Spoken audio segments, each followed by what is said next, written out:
तो जैसे मैं एक क्लैप करूंगा तो चालू हो जाएगा। तो अभी आप देखेंगे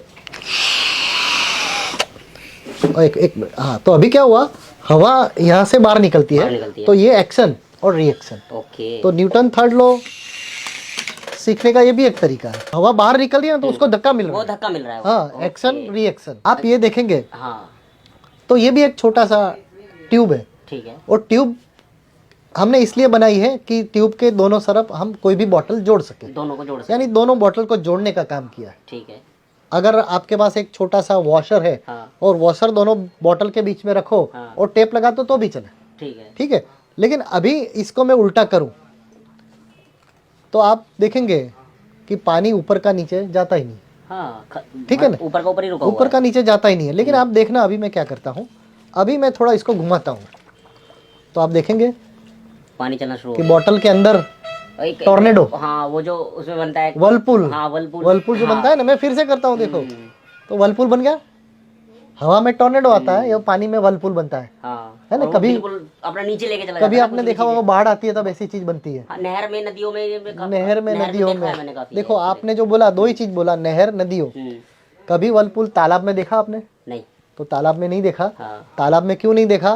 क्योंकि तालाब में पानी जो होता है वो स्थिर होता है। हाँ। यहाँ पे स्थिर पानी है, तो वर्लपूल बनेगा नहीं। तालाब में एकदम स्टेबल वाटर होता है, क्योंकि जो वहीं का वहीं रहता है, वो है चलता ना। है नहीं। लेकिन जहाँ पे नाला आपने देखा या तो नदी देखा, हाँ। तो वो मूविंग वाटर होता है। मूविंग वाटर में ये वर्लपूल बनता है। आप यहाँ पे देखेंगे तो इसी तरह दूसरी चीज हमने बनाई है। इसमें और उसमें फर्क मात्र इतना है कि यहाँ पे एक ट्यूब ऊपर डाली है, एक पाइप नीचे डाली है ना। अभी मैं उनको उल्टा करूंगा, तो बॉटल के अंदर फाउंटेन दिखता है। हाँ बिल्कुल। तो पानी नीचे के बदले ऊपर आ रहा है, फाउंटेन आ रहा है। तो ये देख के अगेन आश्चर्य होता है कि पानी, ये फव्वारा ऐसे कैसे बन गया। हाँ। तो देखो, उदयपुर में एक जगह है सहेलियों की बाड़ी करके। हाँ। सहेलियों की बाड़ी जब राजा ने बनाई, उस समय इलेक्ट्रिसिटी नहीं थी। हाँ। और इलेक्ट्रिसिटी नहीं थी तब भी वहाँ पे फव्वारे होते थे।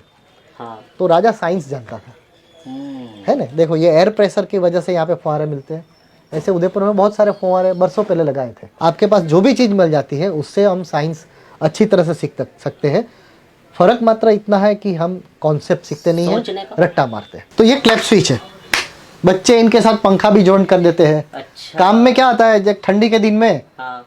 पथारी के अंदर हम लेट गए, हाँ। और स्विच बंद करने कौन खड़ा हो जाएगा। तो क्लैप करो, तो बच्चे ऐसे अलग अलग आइटम अपने घर में बनाते हैं। लाइट बंद, तो साइंस का एप्लीकेशन, हमारा जो विज्ञान है, ये डे टू डे लाइफ में कैसे काम में आता है वो भी सिखाना बहुत जरूरी है। ये जो है अर्थक्वेक सेंसर है। आप यहाँ पे देखेंगे तो ये एक अर्थक्वेक सेंसर, तो ये बता देता है कि जैसे मैंने यहाँ पे रखा है, और यहाँ पे समझ लो झटका आया, हलचल हुई, जैसे छोटी सी हलचल हुई, तो उन्होंने सेंस कर लिया, और अलार्म बजने लगा। ओके। करो, अगर मैं यहाँ पे टैप करो, तो होगा। तो ये पूरी बिल्डिंग से सेट हो सकता है? पूरी बिल्डिंग में सेट हो सकता है। मैंने मेरी कार के ऊपर रख दिया, और कोई कार खोलने की तो भी, तो अलग अलग एप्लीकेशन इसके हैं। मतलब उस ऑब्जेक्ट से कनेक्टिविटी होनी चाहिए।